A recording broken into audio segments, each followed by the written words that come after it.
Magluluto tayo ngayon ng simpleng ulam para sa ating hapunan. Samahan niyo akong magluto. Papakita ko muna kung ano ang ating ulamin ngayong gabi.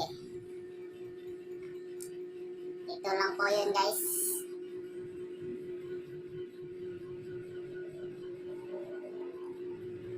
Yan lang po ang ulam natin ngayong gabi.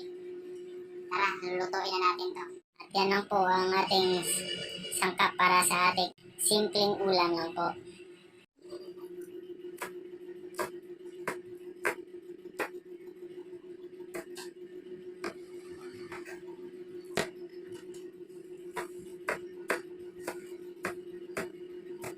Sana magustuhan nyo ang ulam namin ngayon. Simple pero masarap. Masarap talaga guys sa pagluto bahay yung ulam.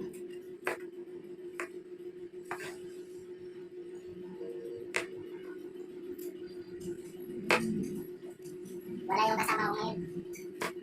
Ako lang mag-isa.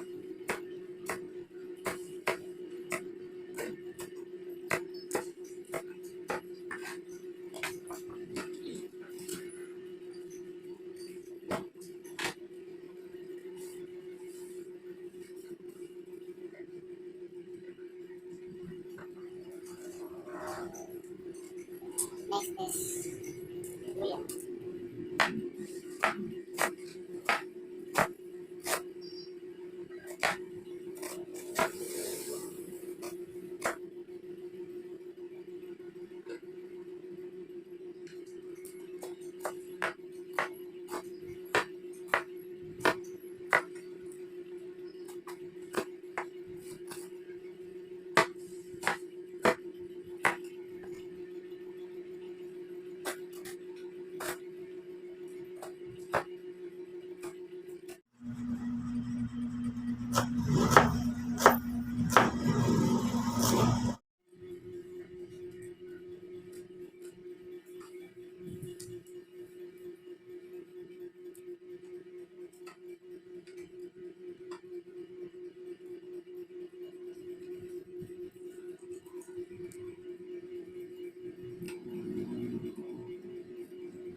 Guys, ito na po yung isda natin. Kinilaw na isda, okay lang kahit gabi. Yan na po ang ating isda guys. Kinilaw na isda. Maanghang-anghang na yan. Lagyan na natin ng konti lang po. Konti. Antayin lang natin humingit yung mantika guys. Bago natin ilagay yung bawang. Lagyan na po natin yung bawang. Haluin ng mabuti. Antayin natin kumulaw yung bawang guys. Yung hindi masyadong matula. Yung sakto lang.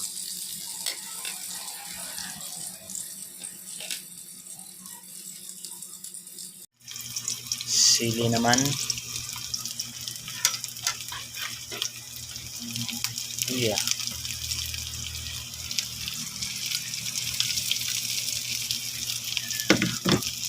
Haluin na natin mabuti. Haluin mabuti at pagkatapos ilagay na natin yung ating anong tawag sa Tagalog, yung buko-buko. Ilagay na natin dahan-dahan lang dahil nag-iisa lang tayo. Mag-iisa. Simple lang po ito guys, pero masarap. Tipid sa budget, pero masarap.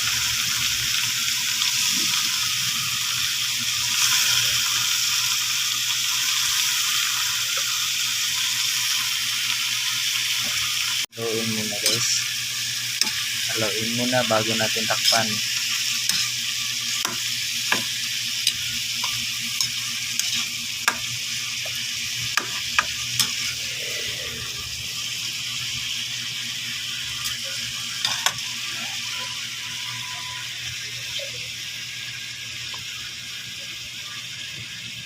Ayan, tatakpan na natin yan guys. Kung kumukulo na ba? Kumukulo na guys. Konti na lang, maluluto na yan. Ang sarap tingnan guys, parang nagugutom ako bigla. Yan na po guys, yung simpleng ulam natin. Simple lang po yan.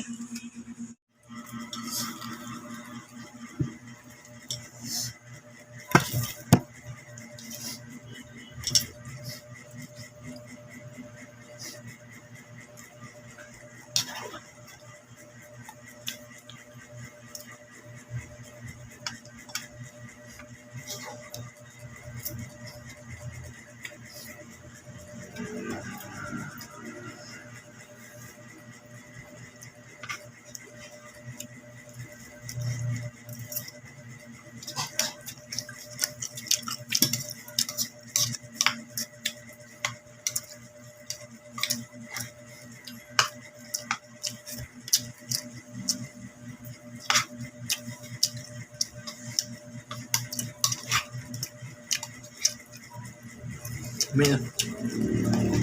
Sa damang po, kinilaw.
Tap na.